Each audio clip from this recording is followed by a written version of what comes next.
ఫిడేళ్ల రాగాలు బిగ్గరగా వినిపించడం లేదా?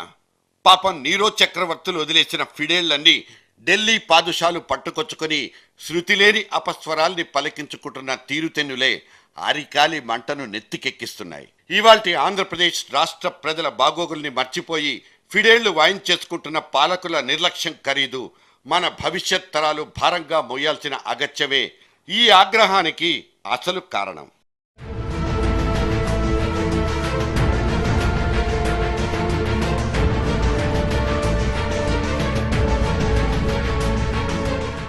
మనం రాసుకున్న రాజ్యాంగానికి దిక్కులేదు. దాన్ని తూట్లు పొడిచేస్తున్న రాజకీయ నాయకులు, అధికారుల దాష్టీకానికి అంతే లేదు. వీటి పక్కనే చేరి ఈ పరిహాస ప్రాయమైపోయిన ప్రక్రియల్ని రెచ్చగొట్టేసుకుంటున్న మైకు గొట్టాల విన్యాసాలకు సాపత్యాలు లేనేలేవు. ఈ చోద్యానికి అంతమెప్పుడో చెప్పే ఒక్క బుద్ధిజీవి కూడా కనుచూపు మేరలో కనిపించడం లేదు. ఇక మనోళ్ల సోదర ప్రేమను మనసారా అనుభవించి ఆస్వాదించే రోజులు దాపురించాయి. ఈ మధ్య మీ భద్రతకు మేం భరోసా ఇస్తున్నామంటూ వినబడిపోతున్న శ్రవణానందకరమైన పలుకులు పదే పదే టీవీల్లో చూసుకుని మురిసిపోయే పరిస్థితి. దేశం నలుమూల నుంచి ఉంది. ఇక్కడ విదేశాల నుంచి అనేక వేలాది మంది విద్యార్థులు ఉంటారు హైదరాబాద్ నగరంలో. అందరిని కూడా హక్కున పెట్టుకొని కడుపులో పెట్టుకొని పుటలు దాచుకుని వాళ్ళ పుట్టబోసినటువంటి నగరం ఈ నగరం. అటువంటి కల్చర్ ఉన్నటువంటి నగరం. హైదరాబాద్కు తెలుగు చలనచిత్ర పరిశ్రమ వచ్చింది. 90% దాంట్లో ఆంధ్ర ప్రాంతీయులే ఉంటారు. మేము అందరినీ వాళ్ళని కడుపులో పెట్టుకొని వాళ్ళందరినీ బ్రహ్మాండంగా పెంచుకుంటామో చెప్తున్నాం. ఈ పొమ్మనోడు ఎవడైనా నాకు అర్థం దుర్మార్గుడు ఎవడైనా పొమ్మంటే నేనే కొట్లాడతా వాళ్ళు. కేసీఆర్ కడుపులో ఎంతమందికి చోటుంటుందో గాని ఆయన తాజాగా సీమాంధ్రులతో పాటు మొత్తం తెలుగు ఫిలిం ఇండస్ట్రీనే ఆ కడుపులో దాచేసుకుని చూసుకుంటానని శపథం చేసేశారు. ఆయన సంగతి కాసేపు అక్కడ పక్కన పెడితే ఆ భరోసానిస్తున్న కోదండరాం, డిఎస్ అనబడే ఒక ముఖ్యమంత్రి ఆచావహుడు, దామోదర నరసింహుడనే ఇంకో ఉప ముఖ్యమంత్రి, ఇలా ఒకళ్ళ తర్వాత ఇంకొకళ్ళు ఇస్తున్న భరోసాలతో మన సోదర ప్రేమ సిగ్గుతో గిలగిలా తన్నుకు చచ్చిపోతోంది.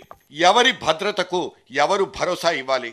కంచెలు వేసేసిన చేనుల్ని చూసి ఇంకా తమ భద్రతను ఈ కంచెల ముళ్ల మీదే ఆరేసుకునే దిక్కుమాలిన పరిస్థితిలో ఈ దేశపు జనం ఉన్నారంటే అది ఫక్తు పాలనా వైఫల్యం కాక ఇంకేంటి? రాజ్యాంగం ప్రసాదించిన హక్కుల్ని కాల రాసేసిన, బూటు కాళ్ల కింద తొక్కేసిన చూస్తూ ఊరుకున్న పాలకులు రేపు భరోసా ఇస్తామంటుంటే నమ్మేదెలా? అసలు ఈ భరోసాగాళ్లంతా ఎవరనే ప్రాథమిక ప్రశ్నకు ఎవరి దగ్గర సరైన సమాధానాలు లేవు.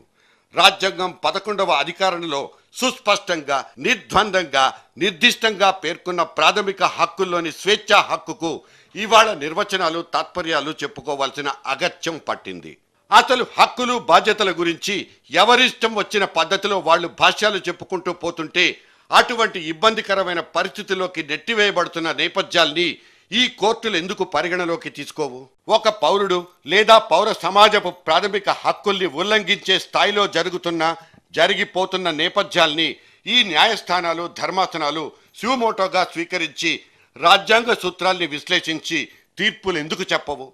అటువంటి ప్రాథమిక హక్కులకు భంగం కలిగించకుండా ఉండే విధంగా కఠినాతి కఠినమైన చర్యలు తీసుకోవాల్సిందేనంటూ విస్పష్టమైన తీర్పులు ఎందుకు చెప్పవు?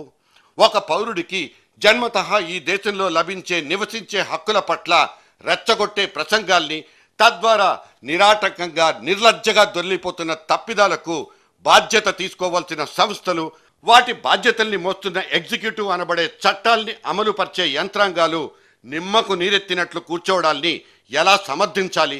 ఎందుకు గౌరవించాలి?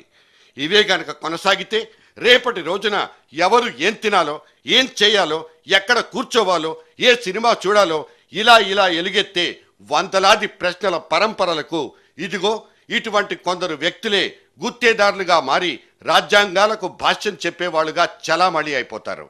హక్కులు, బాధ్యతలనే ఒకే నాణెపు బొమ్మ బొరుసులు సాదాసీదా జనానికే తప్ప ప్రథమ శ్రేణి పౌరుల్లాగా చలామణి అయిపోతున్న ఈ రాజకీయ నాయకులకు కావనిపిస్తుంది. వీళ్లకు భావ ప్రకటన స్వేచ్ఛ ఉంటుంది కాబట్టి అదే నాణానికి అవతల ఉన్న బొరుసు మీద కనిపించే బాధ్యతల్లో ఒక్కటంటే ఒక్కటి గుర్తుండదు, కనిపించదు. రెండు ప్రాంతాలు, వర్గాల మధ్య చిచ్చురేపే బాధ్యతారాహిత్యం కూడా చట్టపరంగా నేరమనే ఇండియన్ పీనల్ కోడ్ వీళ్లకు వర్తించకపోవడం ఇవాళ మనం చేసుకున్న దౌర్భాగ్యం, దురదృష్టం. Your honour, listen to us please.